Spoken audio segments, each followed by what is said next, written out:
Imagine yourself in the 13th century, deep within the dense forests of medieval Bohemia.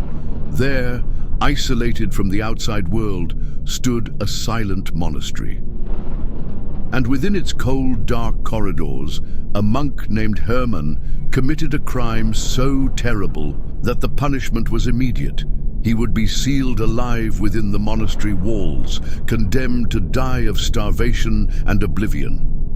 At the moment the final brick was about to be placed, Herman, in absolute desperation, cried out for mercy. The abbot, perhaps moved by pity or by curiosity, proposed an impossible deal. If Herman could write a book containing all the knowledge of humanity in a single night, his life would be spared. The monk accepted, and as the cold, merciless night descended upon the monastery, Herman began to write, unaware that this decision would bring him face to face with something far darker than death itself. As the night wore on, Herman realized the obvious. The task was impossible. His hands trembled, his mind grew confused. Every word he wrote was but a drop in the endless ocean he was meant to fill. Despair grew until, in the absolute solitude of his cell, Herman made a forbidden decision. He did not pray to God. He called upon another entity. According to legend, that night, Herman made a pact. He would trade his soul in exchange for completing the book, and the pact was accepted. It is said that in gratitude to his new sponsor, Herman drew an image, not just a simple illustration, but a monumental portrait of the devil himself, occupying an entire page of the manuscript. When the sun rose, the book was complete. Herman delivered his work to the abbot. His life was spared, but his soul no longer belonged to him. The book Herman delivered became known as the Codex Gigas, the giant book, and giant it truly is. 36 inches tall, 20 inches wide, and nearly 9 inches thick. Weighing around 165 pounds, 75 kilograms, it's so heavy that it takes 2 adults to move it. Its pages are made from the skin of over 160 animals, likely calves or donkeys. Every letter, every illustration, every detail was executed with supernatural precision, as if the author not only possessed unbelievable skill, but also unlimited time. Inside the Codex Gigas are gathered remarkable texts, the entire Bible in Latin, the Encyclopedia Etymologiae by Isidore of Seville, the Antiquities of the Jews by Flavius Josephus, and a chronicle of Bohemian history. In addition, there are spells, magical formulas, and exorcism rituals scattered throughout its pages, but one detail stands out above all. 10 pages were torn out, and no one knows what was written on them. But what truly terrifies those who come across the Codex Gigas is not just its size or its enigmatic texts. It's page 290. On this page, a monstrous image occupies the entire space.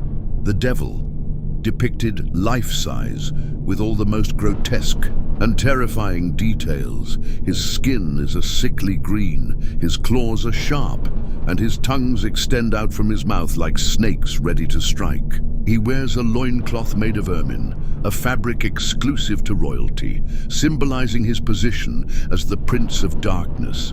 The image is so detailed that it feels as if the devil himself is alive, watching anyone who gazes upon it. But the most curious thing is that beside this image of evil, there is another illustration. This one, softer, more celestial. It likely depicts the kingdom of heaven. In a subtle way, the Codex Gigas presents us with a duality, good and evil, side by side. The question is, could it be that the devil, with his imposing and threatening presence, is a warning that monk Herman knew deep down that his book contained something far more dangerous than mere knowledge? What intrigues experts about the Codex Gigas is not just its magnitude, but something even more unsettling: the handwriting. Each of the hundreds of pages is meticulously written with an impressive uniformity. From the first page to the last, there are no signs of variation. No flaws, no stumbles, and even more frightening, no indication of aging in the scribe's work. If it were anyone else, this would be somewhat natural. But the big question is, how could a single person manage to write like this, flawlessly, over such a long period? Experts estimate that to complete something of this scale, with all the texts, illustrations, and details, would require at least 25 years of relentless work. And that doesn't even include the time spent on illustrations and decorative pages. But surprisingly, everything was done in a single night. How could this be possible? The answer is not simple. What we see in the Codex Gigas might suggest that perhaps time didn't have the same meaning for the monk who wrote it. Or, worse yet, that a force beyond human comprehension took control of his hand.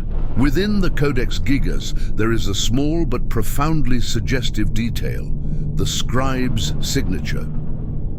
At the bottom of some pages, the inscription reads, Hermanus inclusus. Hermanus is clear. It is the name of the monk who, according to legend, wrote the book. But the word inclusus opens up a series of interpretations.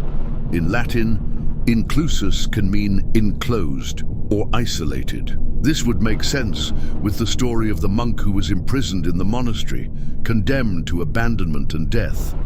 However, there is another, more intriguing interpretation. Inclusus can also be translated as recluse, meaning someone who chooses to isolate themselves voluntarily. This difference in meaning raises a crucial question. Was Herman forced into isolation by his sins? Or did he withdraw from the world by his own will, seeking extreme devotion or perhaps an even darker pact? The true nature of this isolation leads us even deeper into the mysteries of the Codex Gigas and the truth that Herman desperately sought.